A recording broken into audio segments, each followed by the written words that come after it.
Hey everyone, hi, it's Friday. It's a beautiful sunny day here on Long Island. I am Marcia Grace, your modern meditation mentor, and it's New Day, New Word.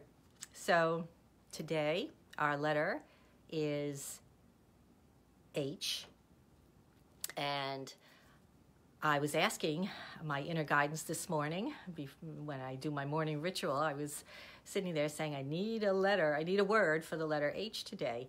And it came really quick. And I said, yes, that's a great word to use for us today, because it has so many different ramifications and different ways we can discuss the word. So without further ado, the word I selected today is hunger.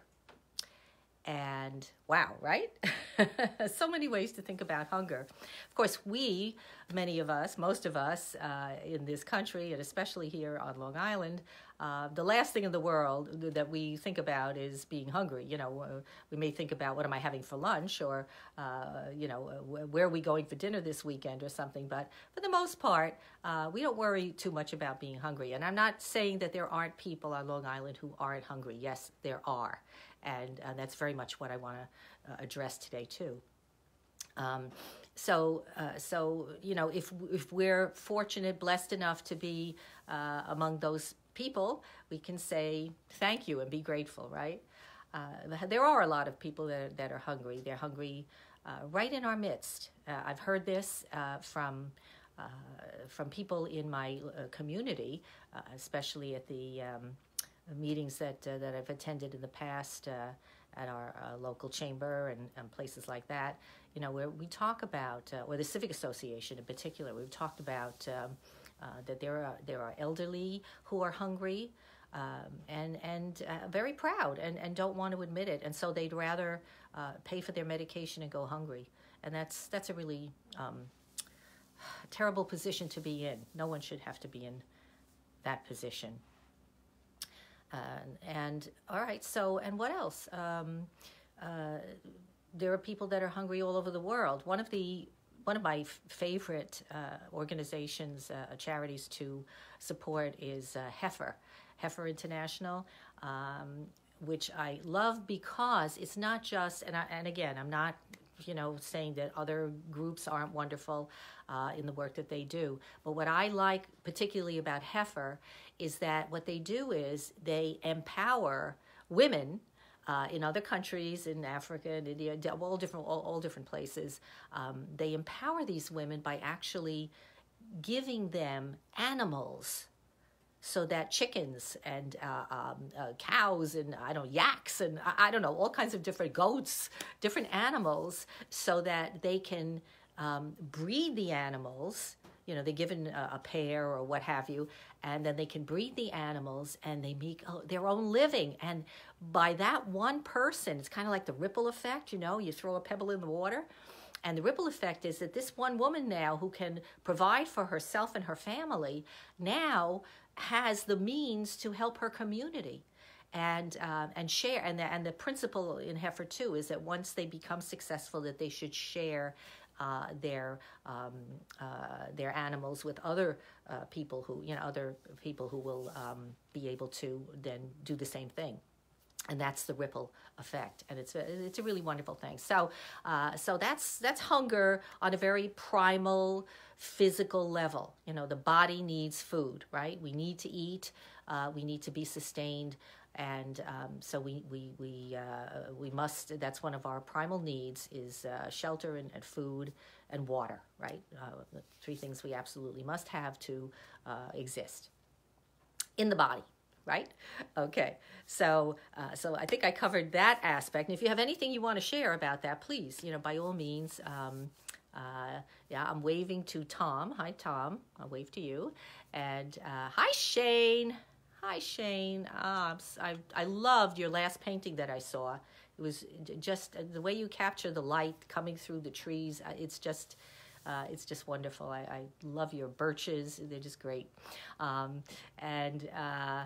Let's see. So now I want to talk about hunger from another perspective, and that is the hunger or the yearning that we have in our being, in our heart, that we hunger for a lot of different things, right? I mean, depending on who you are, what the situation is, you may be hungering for a relationship, right? I mean, isn't that like something? I mean, all the love songs and all the poetry and everything that's written about love and the hunger we have to be loved and to give love. So that's a very very important aspect of the word hunger in terms of how we communicate, how we interact with each other. That we have a hunger to be. We're social animals, are we not? Human beings are social animals. And so we want to be with other people, and we want to have meaningful relationships, and we want to feel useful and helpful and loved and appreciated. Everybody wants that. And it's one of the reasons why I belong to a group that I joined last year called the Multicultural Solidarity Friendship Circle. And in fact, we're having a meeting here tonight, which I'm really thrilled to be host of. And what we do is we get together, hopefully people from all different cultures, religions, backgrounds, and just sit in a social setting. We put out food, we have drinks, we just enjoy each other's company. And we usually have some sort of a discussion of on a particular topic, and then everybody can go around the room and state how they feel about that. So, a person from a like say a culture, let's say a Hindu culture, right? We have people that have been here from there, and so they might perceive a particular issue in one way, whereas say a black woman on Long Island here might have a different attitude about that topic. So so when we hear that interchange of ideas and we share that with each other, suddenly it opens our eyes and our hearts, because we say, wow, I thought I knew the answer to that question. I thought I had the right answer. I thought I knew what that was about. But wow, look at this now. I'm hearing somebody else say something that blows my mind. I just I didn't even realize that that could be a possibility. And that is the incredible thing about this organization, and why I am passionate about supporting it as best I can, which is not easy because of all the other things I'm doing, but as I told Joel Diamond, who is the founder, along with his wife Doris, of this wonderful group here on Long Island. And if that interests you at all, if you're interested in being a host or a sponsor for Multicultural Solidarity, please, do something. Call me, text me, do anything.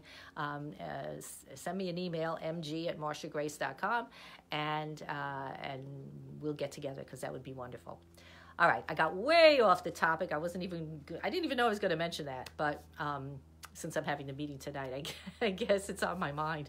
But what else I wanted to say? So we have that hunger in our hearts to commune with each other, to share with each other, and that's the way we can feel that we count in life in some way, right? We can feel that we mean something in the context of our relationships with other people. So this is a very important aspect of nurturing the hunger within us and bringing, feeding that and having it be meaningful. And so what does that mean? That means that we have to make that effort. People are not going around, just like I did now. I told you about a particular group that I think is worthy. People are not going around looking for someone to grab off the street, or they're not calling up people and saying, hey, are you lonely, or are you looking for love, you're looking for friendship? People are not doing that. We have to make that effort of keeping our eyes and ears open and being open to wanting to participate, because you can sit around and feel bad for yourself. That's easy. That's like normal. That's what egos do. But that's not going to get you the happiness you think you want, that you say you want, right? People say, "Oh, I want to be happy. I want all those great things," but you have to do something about it, right? You have to take action, and you have to open yourself to that. And if you do, and this is so true, because I do believe that when we open ourselves, it's happened in my life, and I know it's happened for many, many people that I know, that as soon as you open yourself up to a new possibility, it's like the universe just kind of, whoa, it just zeroes in on you and brings you exactly what you're looking for. So keep that in mind. If you're feeling a little down or a little lonely or a little unloved or unneeded, and that's not a bad thing. In fact, it's a very good thing to realize that when you're feeling that way. It's extremely important, and not to just feel sorry for yourself, right? But to realize that and say, wow, I'm feeling really down today. I'm feeling kind of, like I don't know what my life is about right now, and I wish it had more meaning. Well, good. That's the first step. That's the first way. The first thing we have to do is to make it conscious in our mind, and to make that thought conscious, so we can look at it and we can say, I see you. I see that this is what you're experiencing, and now what can we do about it? Okay, and that opens up. That willingness to allow the universe to fulfill your desires. So hunger. We hunger for love. We hunger for relationship. We hunger for all the things that when we read books, or we talk about the good parts of life, how we can get that, and we all are entitled. I say this to everyone, because it's so easy to judge people by the way they look or how they sound, or I don't know, all the different ways that we judge one another, and to then dismiss them on some grounds. And you really suffer. I lose out if I do that. If I do that, if I immediately judge somebody by the way they look or how they sound, I'm the one that loses that opportunity to have a meaningful relationship in that moment.